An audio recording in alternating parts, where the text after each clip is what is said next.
Une task force qui a été mise en place pour assainir la ville de Kinshasa par le président de la République. Elle sera pilotée par le général Jean-Pierre Kasongo-Kabouit, donc commandant qui gère justement le service national. La Constitution, on va encore en parler, parce que le débat n'en finit pas. On va revenir sur C64 qui prévoit une série d'activités. Ça va commencer par la ville morte pour le mercredi 3 juin prochain, premier test. Enfin, mesdames et messieurs, en face de nous, un monsieur de l'UDPS. Il nous dira qu'est-ce qui dérange dans cette constitution et qu'est-ce qu'il faut changer dans cette constitution. Voilà, on sera bref, pas très long. Joseph Mbenza.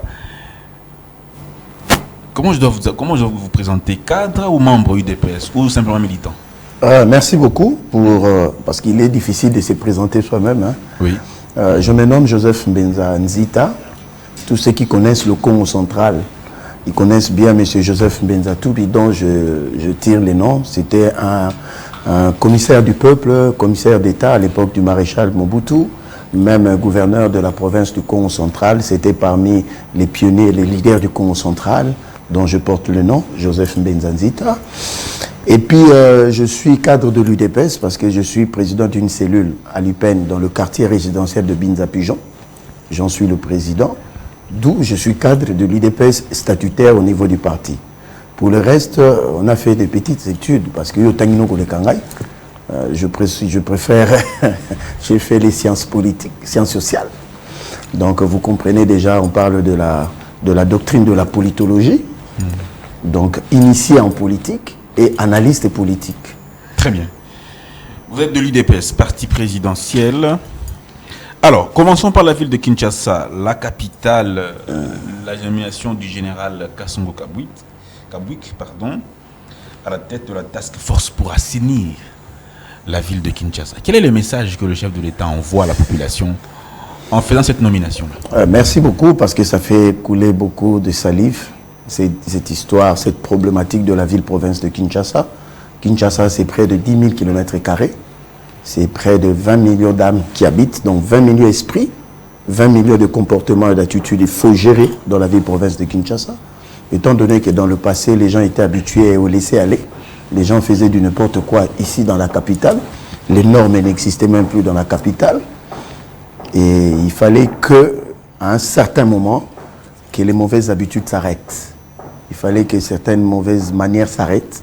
C'est pour cela, si vous entendez bien le compte rendu du Conseil de ministres, on parle de comportements inciviques, pas tous les Kinois, mais de certains Kinois, qui fait en sorte que Kinshasa ne soit pas vivable aujourd'hui. C'est pour cela l'importance de l'existence de la task force, qui sera chapeautée par lui-même, le chef de l'État. Et sur le plan des actions par le général Kasongo-Kabouit, vu déjà son expérience, parce qu'ici on parle d'un service paramilitaire pour discipliner les Kinois et les Kinoises, parce qu'on en avait besoin. Parce qu'aujourd'hui, si vous remarquez, là où il y a l'armée, c'est la discipline, mais là où il y a la police, c'est du n'importe quoi. Donc c'est pour cela, suite à la visite du chef de l'État au niveau du grand marché qu'on appelle communément... Vous parlez beaucoup, mais vous ne répondez toujours pas à ma question. J'en arrive. Ma question est celle de savoir quel est le message que le chef de l'État envoie à l'opinion sur la gestion de la ville de Kinshasa. Mais c'est ce que je dis, c'est suite à la visite du chef de l'État Zando. À la veille, lui-même l'a dit, il a vu de la saleté. Et sur place, il n'avait rien vu, c'est-à-dire le travail a été fait, parce que ça a été annoncé qu'il arrivait. Et c'est comme ça que le président, en tant que le président de la République, il a pris cette décision, parce que l'organe décisionnel du gouvernement, c'est le Conseil de ministres. Alors, il a été mis en place une task force qui inclut beaucoup de ministères. Alors, c'est pour pousser les limites de l'actuelle gouvernance au niveau de la ville. Pardon?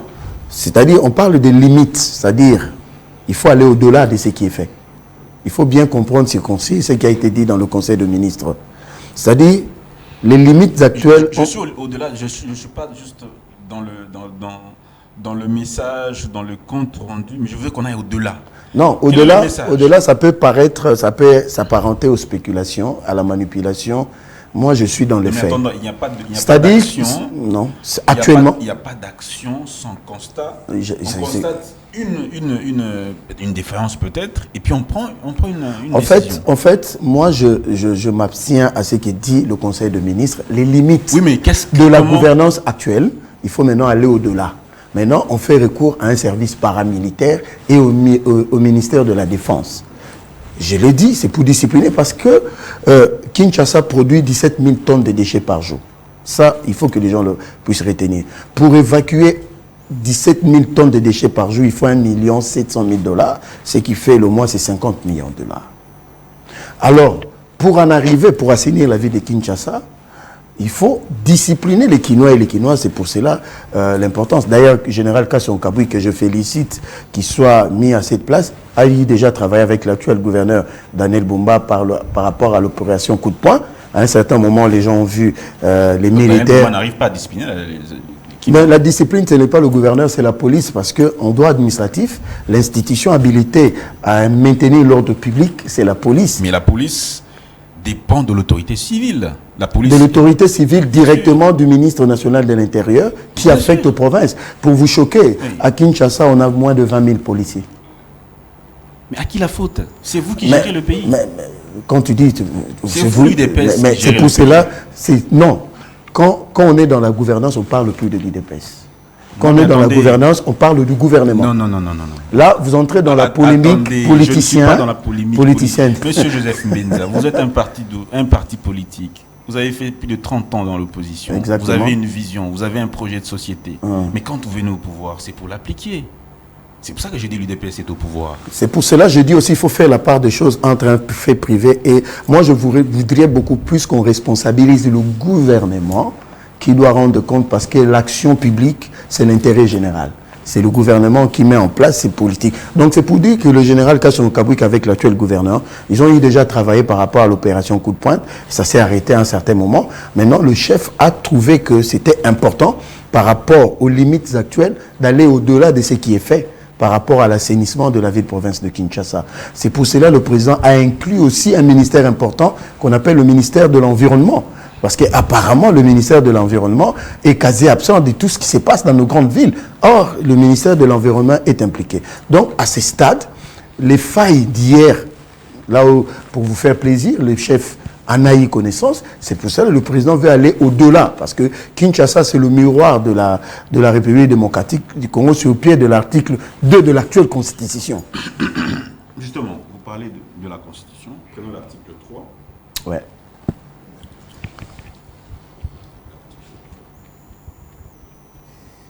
Les provinces et les entités territoriales décentralisées de la République démocratique du Congo sont dotées de la personnalité juridique. Exactement. Et sont gérées par les organes locaux. Exactement. Ces entités territoriales décentralisées sont la ville, la commune, ainsi de suite. Elles jouissent de la libre administration. Administration, oui. Et de l'autonomie de gestion de leurs ressources économiques, humaines, financières et techniques. Mais il ne faut pas oublier aussi que la ville-province de Kinshasa revêt un caractère particulier par rapport à son statut ville et province.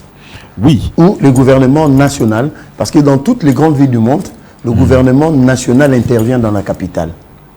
Non, nous parlons de notre constitution. Je dis... Nous parlons de notre constitution. Non, là vous êtes dans la généralité. Mais Kinshasa... C'est la constitution. Mais vous avez lu l'article 3. Oui. Sur les ETD. Je suis d'accord. Oui. Mais c'est pour cela que je vous dis, Kinshasa, c'est le siège des institutions. Kinshasa a statut de province. Non, statut ville-province. Oui, mais c'est une province. C'est pour cela que je dis, Kinshasa est la capitale. Il ne faut pas oublier. Oui. Ouais. Mais quand vous lisez les matières qui sont dévolues au pouvoir central, la task force... Non, mettre en place non, c'est pour cela que je dis, sur le pied de l'article... Il faut qu'on respecte d'abord cette L'article 69 de la Constitution donne la latitude au président de la République en tant que garant du bon fonctionnement des institutions d'intervenir. L'article 69. 69 de la Constitution. Attendez, nous allons lire. Le président de la République est le chef de l'État, il représente la nation, il est le symbole de l'unité nationale, il veille au respect de la Constitution. Il assure par son arbitrage le fonctionnement régulier des pouvoirs publics. Les pouvoirs publics. Pouvoirs publics. Bah oui. Les ETD, c'est aussi... Laissez-moi terminer. Et les institutions ainsi que la continuité de l'État. Ouais. Il est le garant de l'indépendance nationale, de l'intégrité du territoire, de la souveraineté nationale et du respect des traités et accords internationaux. Ouais. Donc, à partir de cet article donne le pouvoir au président l'arbitrage, une task force. L'arbitrage au bon fonctionnement. C'est quoi l'arbitrage au bon fonctionnement? Non, le président, en tant que le primat, il peut décider du renforcement des services publics dans des provinces aussi. C'est vous en qui mettant. dites. Non, non. Ou c'est la Constitution mais qui... quand il parle de l'arbitrage, parce que vous, votre problème, c'est que le président a péché d'avoir mis en place une task force. On réfléchit. Mais c'est pour cela que je dis. Parce que si vous voyez dans cette task force, le service national fait partie intégrante de la présidence de la République. Oui. Mais où est le problème? Les ministères qu'on a adjoints fonctionnent déjà. On parle du ministère de l'Intérieur, on parle du ministère de la Défense, on parle du ministère de l'Environnement et de l'Hôtel de Ville. C'est le pouvoir public qui en assure l'arbitrage sur le chef de l'État. L'autonomie des provinces. Non, l'autonomie des provinces, il faut faire attention dans cette matière.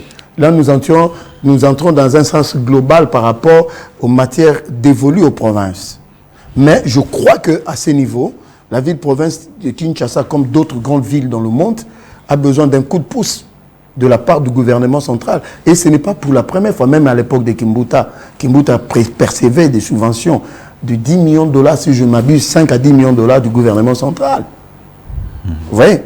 Donc, c'est-à-dire, les gens doivent voir ça dans le sens de l'efficacité de l'action par rapport à un service paramilitaire qui a déjà travaillé. Parce que quand le service national donne des bons, réfectionne, réhabilite des hôpitaux, surtout la maternité. C'est un service national. Mais c'est pour cela que je dis, un service national basé aussi dans toutes les provinces de la République. Oui, c'est national. Donc il n'y a pas de péché, on n'a pas violé la loi par rapport à cela. Mais pour moi, ce qui importe aujourd'hui, c'est les travaux qui sont en train d'être faits actuellement.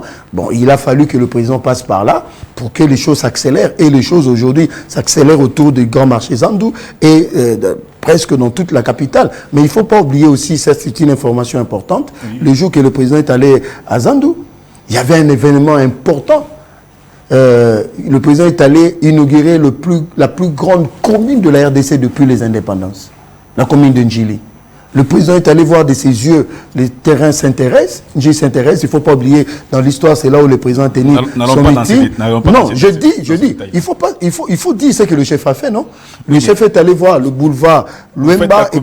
Non, je dis, malheureusement, cette communication a été diluée par ce qui s'est passé à Zando. Mais le plus important, que nous avons un président bâtisseur, bâtisseur qui est en train de transformer la capitale. Donc voilà un peu. Pourquoi Kinshasa est dans cet état de salubrité? Non, c'est aussi un problème. C'est pour cela que je dis, dans le droit administratif, la police a l'obligation de maintenir l'ordre public.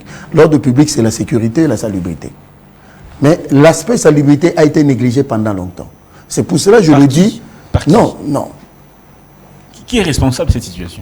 Mais je dis bien la police, je parle de la police. La police dépend de l'autorité civile. Je n'en disconviens pas. Le gouverneur donne des injonctions à la police d'agir. Il faut aussi faire la part de choses quand on parle de la police. Oui, c'est-à-dire la police dépend de l'autorité civile. C'est pour cela que je dis, heureusement aujourd'hui on a la formation de policiers dans 3 centres disséminés dans l'ensemble du pays. Nous avons Kimpoko, nous avons, je crois, dans la province orientale et chez moi ici à Kazangoulou. Tout ça, c'est pour combler le gap, c'est-à-dire le déficit en hommes. Parce que Kinshasa, il faut gérer 20 millions de personnes, 20 millions de comportements. Mais aujourd'hui, heureusement, qu'avec l'appui de l'armée, surtout de la garde républicaine, les sérieux commencent à entrer dans certains coins de la capitale. On voit certaines images où les militaires sont en train de chicoter,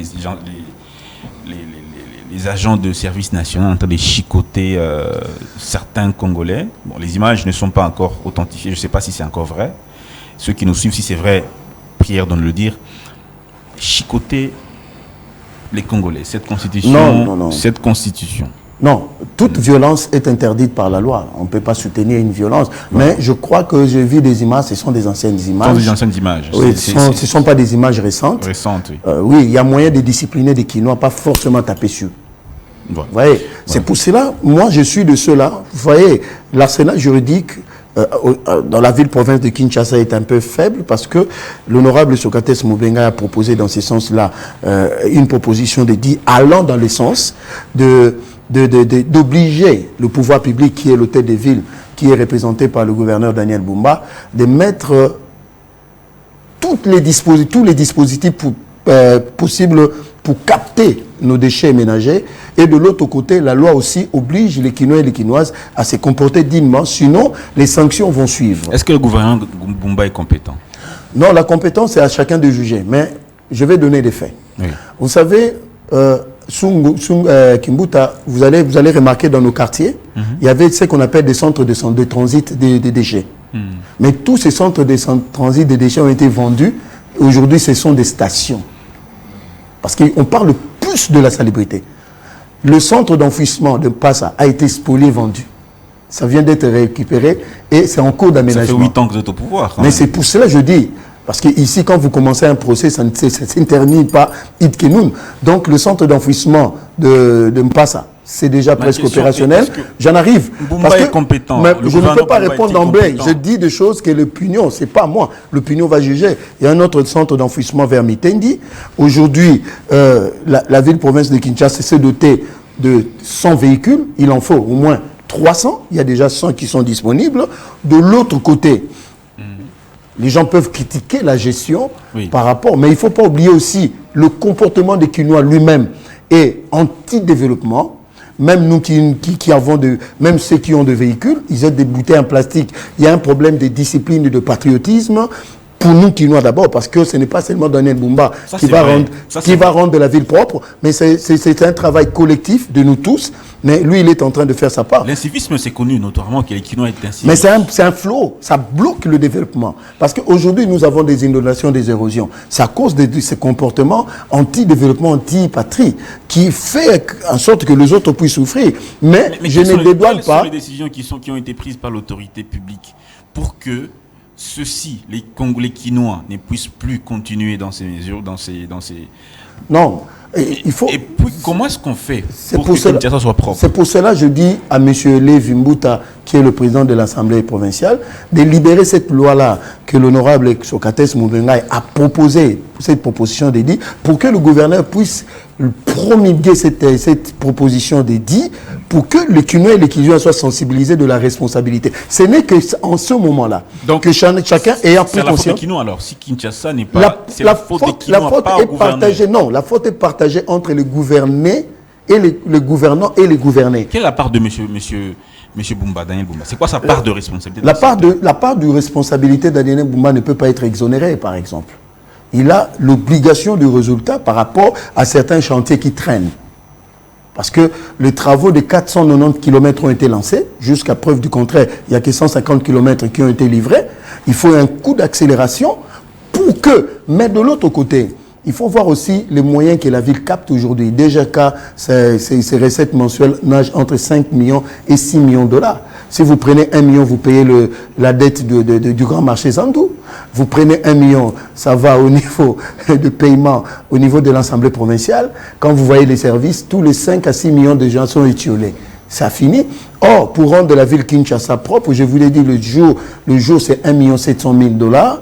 Il faut le faire, il faut le chercher. Donc, Bumba n'a pas les moyens de sa politique.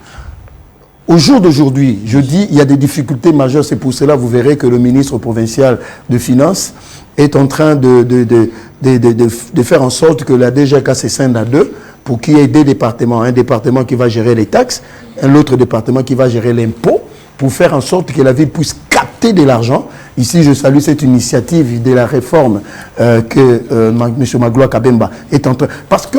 Il y a pas M. Bumba n'a pas suffisamment de moyens pour justement rendre la ville salubre. Non, c'est pour cela. C'est pour cela, vous verrez que quand on reçoit l'argent des taxes, impôts au niveau du trésor public, il y a ce qu'on appelle la rétrocession, qui est de l'ordre de 40%. Mais aller demander, ça n'arrive pas. Il y a aussi ce qu'on a... Ça arrive parce que... Le gouvernement central ne... J'ai suivi, il semblerait que même l'Assemblée provinciale acquise 9 mois d'arriéré, parce que cet argent-là vient... À qui la faute? Non, on est en train d'analyser sur la ville province de Kinshasa. Justement. Vous m'avez posé la question sur le moyen. Oui. Mais Quand cela ne tienne, il y a aussi des bailleurs de fonds qui peuvent arriver Là, nous sommes au niveau national. Les 40% c'est national, la péréquation c'est national. Non. Voilà. Mais pourquoi ça, le gouvernement central n'applique pas ce qui est dans la Constitution? Mais il faut faire attention aussi. C'est la Constitution qui est mauvaise. Non, ce n'est pas la Constitution qui est mauvaise. Il faut voir aussi les contingences actuelles de la situation, exemple que nous sommes en train de vivre par rapport à la guerre. Ça peut se justifier. Mais oui, je vous dis, vous ne savez pas les efforts. La loi de programmation militaire, c'est 1 milliard. Non. C'est 1 milliard chaque année. Mais la loi de programmation, pour vous aider, c'est 1,6 milliard qu'il faut chercher. Ce n'est pas dans la caisse. C'est pour cela, dans le budget, il y a des prévisions. Quant à ce, il faut chercher cela. Il y a des fois, parce que le budget prévisionnel, vous pouvez atteindre ou vous ne pouvez pas aussi atteindre. Mais on est à 22 milliards. On est à 22 milliards de prévisions. Mais les 22 milliards de prévisions est entré en action au mois d'avril. Mais avril, bien sûr, c'est déjà c'est en application. Mais oui, c'est pour cela que je dis, c'est des recettes, parce que le budget, c'est des recettes et des dépenses. Donc, la faute, ce n'est pas la faute au gouvernement. Non, c'est la faute au système. Je dis, ce n'est pas la faute au système comme vous voulez m'emmener là-bas. Non, moi je pose les problématiques qu'on a, mais cela appelle à des solutions. Et les hommes sont là pour solutionner, excusez-moi le barbarisme, cet état de choses. C'est ce qui est en train d'être fait. C'est pour cela que le président a créé cette task force, parce qu'il y a des moyens qui vont arriver pour faire des choses de manière à ce que ça soit plus efficace. Monsieur Joseph Menza, vous n'avez pas l'impression que vous vous contredisez? Je ne me contredis pas. Vous dites qu'il y aura des moyens qui seront dotés à cette task force, et vous êtes en même temps que Daniel Bumba n'a pas suffisamment de moyens. Mais il faut moyens. me poser d'où viendra le moyen. D'où viendra le moyen? Allez-y. C'est pour cela que le président de la République, son Excellence, que je salue avec beaucoup de révérence et de respect, avait reçu le gouverneur.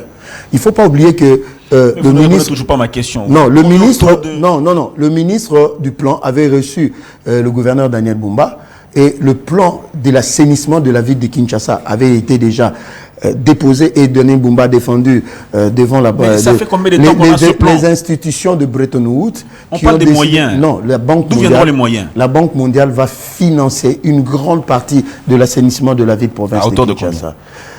Les Romains vont s'empoigner. C'est là où les Romains s'empoigner. Mais c'est une somme importante.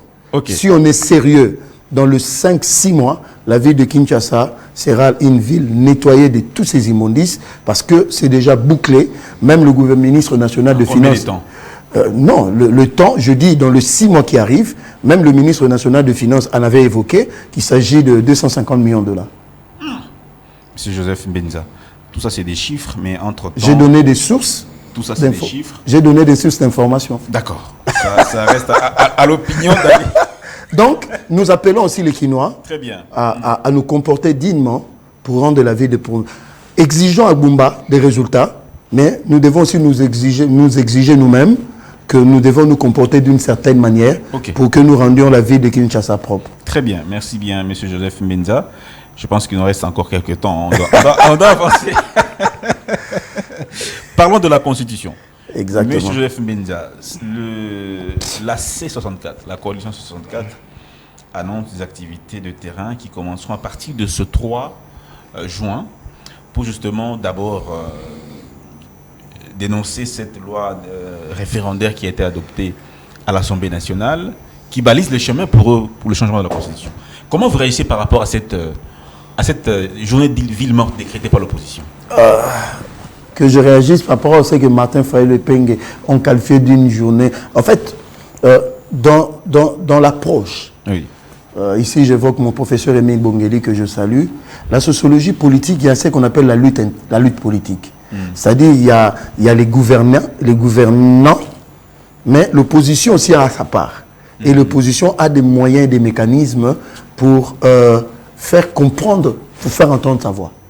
Parmi les moyens, il y a des sit-ins, il y a des grèves qui peuvent appeler aussi à des grèves. Ils peuvent aussi appeler à des villes mortes et à des marches.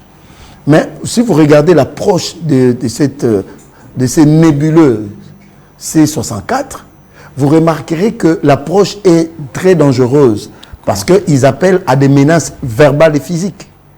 Lesquelles? Or, non, quand Martin Fayulu dit, et son acolyte Epenge, que Bobomba Mitukanabino na bandaku, namoni un autre acolyte de Jama Kabunda Bibobate na ba santé nabino, ça devient de menace. Or, ils disent que la force du progrès risque de... Non, attendez, j'en arrive. De cette question. Or, l'approche de la ville morte, c'est-à-dire, c'est dans la douceur, mais ça frappe le pouvoir.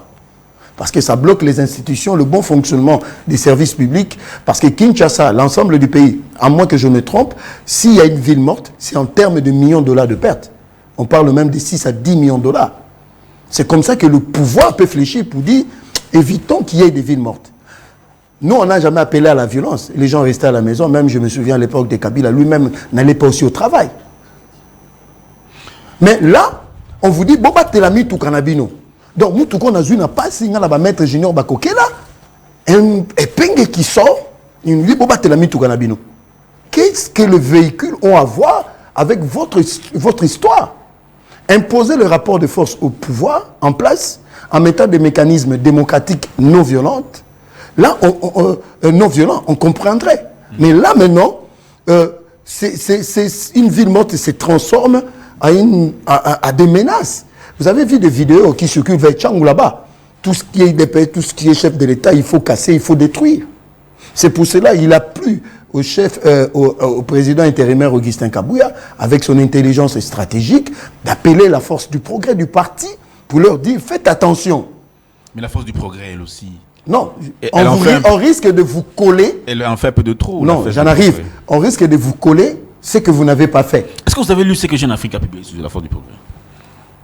Ils ont même des lieux de détention. Non, attendez. On détient des gens dans les cachots. Non, attendez. Ça, c'est Jeune Afrique. Jeune Afrique ne peut qu'à peindre en noir le régime de Félix parce que nous savons qui paye Jeune Afrique. C'est Moïse Katumbi, M. Georges Soros, et Mo Ibrahim et même Paul Kagame. Nous les connaissons, nous avons des informations. Vous avez des preuves? Mais c'est pour ça, nous vous le disons. C'est grave ce que vous dites. Mais je vous le dis, je le dis à la télé. Vous avez des preuves que Jeune Afrique est financé par je le dis à la télé. Regardez même l'attitude de leurs correspondants. Vous allez comprendre. Donc, c'est pour cela le SG Kabouya a appelé à ce qu'il n'y ait aucune manifestation le 3 mai, laissez-le faire leur théâtre, parce que si l'IDP sortait dans la rue, ou bien il y a une organisation de la majorité, l'Union Sacrée, ça peut créer des précédents. C'est pour cela laisser, parce que la ville morte suppose que tout le monde est chez lui à la maison. Bien que nous allons sortir, et l'ensemble des Congolais. Imaginez, nous sommes au mois de juin, les enfants sont en pleine période des examens, et que Martin Fayulu dise aux parents, gardez vos enfants à la maison, n'allez pas vendre au marché. Vous avez roulé Martin Fayulu, comme il le dit. Le président a roulé Martin Fayulu. Je vais vous donner l'histoire vraie. Le président et Martin Fayulu à Genève, ils se sont vus dans la chambre du président. Le président a dit même, il était en cinglé. Il a dit à Martin Fayulu, moi je vote pour toi. Martin Fayulu a dit, toi aussi je vais voter pour toi. Allez aux urnes. Martin Fayulu n'a pas voté pour Félix Tshisekedi. Et il en a dit après que non, je n'ai pas voté pour lui. Alors, entre les deux, qui est sérieux, qui est moins sérieux? Quelles sont les preuves de la promesse du président auprès de M. Martin Fayulu non tenue? Il devait être Premier ministre, ça je ne pense pas, c'est faux. Quelle promesse encore? Mais quel avenir pour les territoires occupés si on va au référendum, si on adopte une nouvelle constitution? Quel avenir? Non, il faut faire attention à l'approche. Moi, je ne suis pas ici pour faire de polémique et pour des non, il n'y a pas de polémique. C'est une question congolais se pose. Le référendum est constitutionnel sur le pied de l'article 5 de la Constitution que vous avez entre vos mains. L'article 5. Article 5. Du référendum. Vous êtes sûr? Lisez-le. Je crois que Maître Junior Bakokela ne me contredirait pas. La souveraineté nationale appartient au peuple, tout pouvoir émane du peuple, qui exerce directement par voie de référendum, voilà, vous l'avez dit, ou d'élection indirectement par ses représentants. Donc c'est pour dire, il faut faire la part des choses. Le président de la République, Félix-Antoine Tshisekedi, en tant que garant du bon fonctionnement des institutions, comme on dit, commandant suprême, il est en train de doter nos forces armées de moyens conséquents pour gagner la guerre. Ça, c'est un fait. Parce que l'armée est en train de livrer des batailles acharnées. Vous ne répondez pas à ma question, monsieur Non, Benza. je dis, il faut dissocier les deux. Il ne faut pas mettre les deux, parce que le président lui-même, dans sa conférence de presse, il n'a pas dit que je vais organiser un référendum pendant que les territoires sont occupés. Mais il a dit que si le peuple veut me donner un troisième mandat, je peux le faire. Je peux accepter. Il a dit si le peuple. Il y a toute une démarche.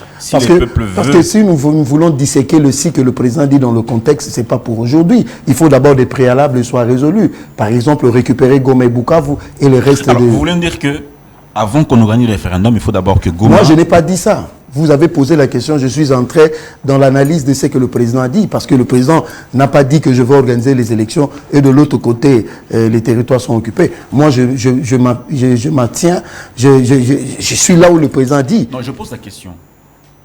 À votre compréhension, Ouais. quels sont les préalables pour qu'on ait un référendum? Le président, aujourd'hui, son cœur, sa force, son énergie, c'est pour terminer ce problème à l'Est. Les restes sont des détails politiciens. Oui, ça viendra, ça viendra au moment opportun. Son mandat est limité dans le temps. Pardon? Son mandat est limité dans le temps. C'est-à-dire en 2028 tout au plus. Et il faut qu'il y ait élection. Il fait mandat. Il faut qu'il y ait élection. Il faut qu'il y ait élection pour qu'il y ait justement son successeur. Mais le président avait dit en tant que responsable, en tant qu'un homme d'État, le Congo n'organisera pas des élections tant que Goma et Bukavu sont occupés. Mais attendez, la Constitution, entre ce que dit le président et ce que dit la Constitution, qu'est-ce qui a valeur de loi? Qu'est-ce qui prévaut? La Constitution dit qu'on organise l'élection 90 jours avant la fin du mandat. Mais la même Constitution dit que tout Congolais doit voter. Oui, mais... Le droit de vote est reconnu dans cette Constitution. Comment vous allez priver les gens qui sont à Goma et à Bukavu de voter? Vous allez priver aussi les mêmes personnes de faire d'assister au référendum. Je dis, oui. Vous m'avez posé la question sur le référendum. Oui, le référendum. Moi, je dis, oui. Les efforts du président de la République sont concentrés à terminer la guerre à l'Est. Mais justement, la question est celle-ci, M. Mbenza. Mais le référendum est constitutionnel. Effectivement. Alors, le moment les élections sont constitutionnelles. Non, le moment venu, je dis, le moment venu sur le pied de l'article 5, le peuple décidera de ce que sera la constitution qu'on aura prochainement. Quels sont les préalables? Il faut d'abord libérer les territoires occupés avant qu'on ait un référendum ou quoi? La politique est en train de suivre son bonhomme de chemin. L'État, dirigé par Félix Tshisekedi, est en train de faire le travail qu'il faut. Chaque institution, par exemple, vous avez parlé de cette loi qui est passée, l'adoption de cette loi sur le référendum. Ça, c'est l'institution Parlement qui est en train de travailler. Mais le président, en tant que garant, en tant que commandant suprême, il est en train de faire le travail concutamment. Et ça va de soi. Le référendum, aujourd'hui, personne ne peut l'interdire parce que c'est reconnu. Le peuple a le droit de s'exprimer. Il y a une ancienne vidéo qui circule où on voit le président de la République dire la Constitution n'a pas de problème. Ouais. La Constitution de 2006 n'a pas de problème. Ouais. C'est un problème d'homme. Mais il faut ça, c'est le président qui le dit. Non, il faut voir le contexte. À l'époque opposée. Non, il faut voir le contexte. Nous sortions d'un cadre constitutionnel après 2016. Oui, mais ça, ça reste quand même la Constitution, non? Non, c'est-à-dire nous n'étions plus dans la légalité ni dans la légitimité des institutions. Ce qu'il disait sur la Constitution était vrai ou faux? Non, je dis, il ne faut pas me poser la question vrai ou faux. Il faut que j'analyse. Je ne vais pas tomber dans votre piège. Non, attendez, non. Lui, monsieur le journaliste, en tant que président il a répondu ça à la d'opposition. Non, il a répondu à la conférence. Moi, j'ai regardé même 6 fois cette conférence de presse. Il a dit que c'était par rapport au contexte de 2016 et que M. Kabila était illégitime. D'ailleurs, les propos changent suivant le contexte. Mais lui, là, il est dans son mandat. Et si il organisait le référendum dans son mandat, en plein mandat, il ne violerait aucune pratique politique dans le monde. Sur quelle matière? Bon, le matière, il y en a. Parlons de la Constitution parce que vous me parlez de l'opportunité de changer cette Constitution. Oui. Ouais. Moi, je vais vous évoquer d'abord, premièrement, je parle sous réserve d'un avocat chevronné, Maître Junior Bakoké, là. Lorsque cette Constitution a été élaborée, ça a été élaboré par des députés et des sénateurs illégitimes. Personne ne les avait élus. Ils ont été nommés par la main de M. Kabila. Deuxièmement, lui-même, M. Kabila, qui a promulgué, signé cette Constitution, un président illégitime qui n'avait aucun mandat pour engager cette grande réforme. Déjà, par la forme, cette Constitution, ça n'en vaut même pas la peine. Ça ne vaut pas la peine? Parce que les juristes le disent, la forme corrompt même le fond. Mais le pouvoir... C'est-à-dire, elengi a droit. Elengi a droit et zalakana beauté nango. Les prérogatives du président actuel, c'est cette Constitution? Non, j'en arrive. Parce que le président est en train de transformer la République démocratique du Congo malgré la guerre. Et cette Constitution qui lui a permis d'être chef de l'État, oui ou non? Mais, monsieur le journaliste, oui. Cette Constitution lui a permis d'être président de la République, je n'en disconviens pas. Il a promis même de la défendre. Mais, je ne sais pas si dans l'imaginaire de vos questions, que la Constitution qui viendrait ne serait pas une constitution, c'est celle-ci qui serait une constitution. Non, ça, c'est une mauvaise approche. C'est un raisonnement logique. C'est-à-dire, le jour que la constitution, la nouvelle, la nôtre, congolais, sera promulguée, il y a ce qu'on appelle l'abrogation. C'est Maître Junior Bakoki, là, il ne me contredira pas. Parce que cette constitution sera abrogée, remplacée par une nouvelle, ça, on va oublier. Ça veut dire quoi? Le président Tshisekedi a été élu sous base, notamment, de cette constitution, sous laquelle il a prêté serment, main sur le cœur. Donc, si elle est abrogée, lui aussi perd son mandat. Non, ça c'est une approche, je vous le concède. S'il y a une nouvelle constitution... Hein, d'où tirera-t-il son pouvoir?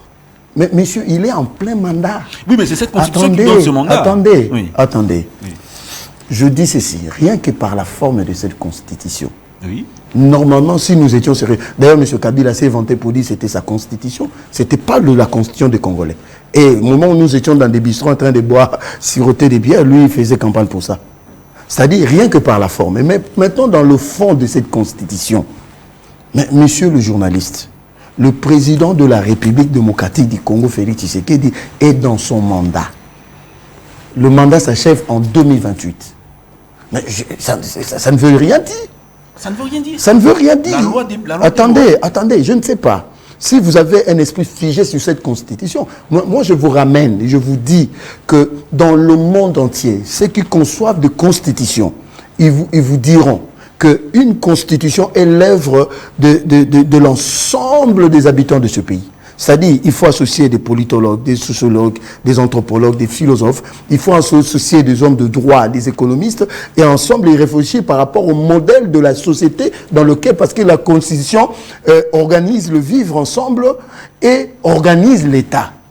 Mais cette Constitution, même M. Bochab, vous ne me contredirez pas que c'est un moindre, c'est un moindre par rapport à la Constitution. C'est une œuvre humaine qui appelle à sa perfection. C'est pour cela, nous disons, par rapport à ce qui est écrit dans cette Constitution, je vais prendre une disposition simple sur les entités territoriales décentralisées. Mais nous avons brisé le vivre ensemble. Moi, je suis Mouyombe, je ne peux pas devenir gouverneur dans le Kasaï. Pourquoi ? Mais c'est cette constitution qui nous oblige à aller dans ce sens, d'avoir des entités territoriales occupées par des originaires. Ça brise l'élan de la solidarité, de la cohésion de vie, de la cohésion nationale. Et si on veut y toucher pour adapter ça au contexte, et en réalité, c'est pour cela nous, à l'IDPS, nous prenons la constitution de 1992. Pourquoi ? Parce que c'est l'œuvre de Congolais dans sa pluralité, plus de 30... Est-ce que vous savez cette constitution-là prône le fédéralisme? Mais c'est pour cela... Attendez, c'est pour cela Augustin Kabou a dit on va l'adapter au contexte et aux besoins actuels. Il a été clair, il a été précis dans son discours, parce que là, ce sont 3600 Congolais. Pourquoi votre communication n'est pas... La communication de l'Union sacrée n'est pas une communication qui est homogène? Bon, là, il y a des organisations aujourd'hui, et je salue le Mineta Guy Luando, qui est en train de se battre pour mettre en place, qui a déjà mis en place une task force qui va englober la pluralité des intelligences. Vous avez raison, il faut une convergence dans l'approche de cette constitution. Moi, je ne suis pas de ceux-là qui disent qu'il faut changer la constitution pour que Félix Tshisekedi reste au pouvoir. Non, on change la constitution d'abord pour le pays, la République démocratique du Congo, et le peuple a besoin maintenant de savoir le pourquoi que Félix, s'il n'y a pas élection, doit demeurer après 2028. C'est ça, la communication. L'UDPS s'est battu pour la dictature, contre la dictature de M. Mobutu. Vous avez tellement lutté pour qu'il puisse quitter le pouvoir. La conférence nationale souveraine, il y a eu des gens qui sont morts pour justement l'instauration de la démocratisation. Pas des présidences à vie. Vous avez également lutté contre Joseph Kabila. D'abord, Laurent Désiré Kabila, vous avez été quelque peu en contradiction. Aujourd'hui, il y a Joseph Kabila. Quelle est la différence entre le combat que vous meniez à l'époque, sous Mobutu, sous Kabila, les deux Kabila, et aujourd'hui? Quelle est la convergence entre le combat d'hier et la volonté de changer la constitution d'aujourd'hui? Vous revenez encore sur la constitution. Écoutez, le président Félix est un démocrate. Il est issu d'une famille politique et idéologique qu'on appelle l'UDPS. Oui. si vous regardez dans l'approche du chef de l'État et de sa gouvernance actuelle, même les services, les opposants peuvent terminer leur meeting et rentrer chez soi, voir femme et enfants. Mais nous, on n'a pas vécu ça. Preuve que, pour vous donner seulement un cas, moi j'ai perdu de proches. Quand on a brûlé notre permanence, il y a eu des morts, des gens qui sont morts vivants, brûlés vivants comme ça. Pendant Félix est au pouvoir, on n'a jamais vécu ça. Rien que ces cas montrent la différence entre eux et nous. Par rapport à l'approche de la Constitution, le président Félix est respectueux des textes. C'est pour cela qu'il dit tout dépend du peuple sur le pied de l'article 5 de la Constitution. C'est-à-dire, il n'impose pas son dictat. Il dit, moi je suis là à votre service. Si le peuple le dit, je dirais oui. Si le peuple. Parce qu'il a un profond respect pour son peuple qui dirige. Et le peuple, non, nous on ne parle pas de troisième mandat. Il a dit, si le peuple veut, hein, il va continuer à servir ce peuple. C'est pour cela, dites-le comme vous voulez. Ça, mais le président se réfère au peuple congolais. Et nous disons qu'il est temps qu'on change cette constitution. Et que le président Félix Tshisekedi, s'il n'y a pas élection en 2028, il y a des raisons valables pour qu'il puisse continuer à gérer le pays. D'accord. Monsieur Joseph Menza, dernière question pour finir. Qu'est-ce que l'opinion devra retenir d'essentiel sur ce débat, sur le changement de la Constitution? En une minute. Non, c'est un débat national. Tout Congolais est appelé. D'ailleurs, le président a dit laissez le Congolais réfléchir sur leur constitution. Mais le président, en tant que président, si vous suivez sa conférence de presse, il n'a été ni pour le pouvoir, ni pour l'opposition, mais il a été au centre, au milieu du village pour dire tout ne dépend que du peuple. Il a parlé de l'avenir de l'Est du pays. Il a dit les élections, oui, je vais bien organiser, mais je ne le ferai pas sans Goma, sans Bukavu, parce qu'ils sont des chefs-lieux. C'est différent d'un territoire. Le chef a dit, et nous, l'UDPS, et tout le Congolais, pas le chef, tout le Congolais dans l'ensemble, disent oui au changement de la Constitution, pour que nous ayons notre constitution adaptée à nos réalités. Et pour la marche, je ne sais même pas si c'est ville morte ou bien marche, il y a une confusion. Pour ce qui va arriver le 3 juin, je demande aux Congolais d'évacuer librement à leurs occupations. Il n'y aura rien qui va se faire. Nous demandons à la police de sécuriser les personnes et leurs biens. C'est le Congo qui est un bien commun à nous tous. Donc voilà un peu. Je vous remercie de m'avoir reçu.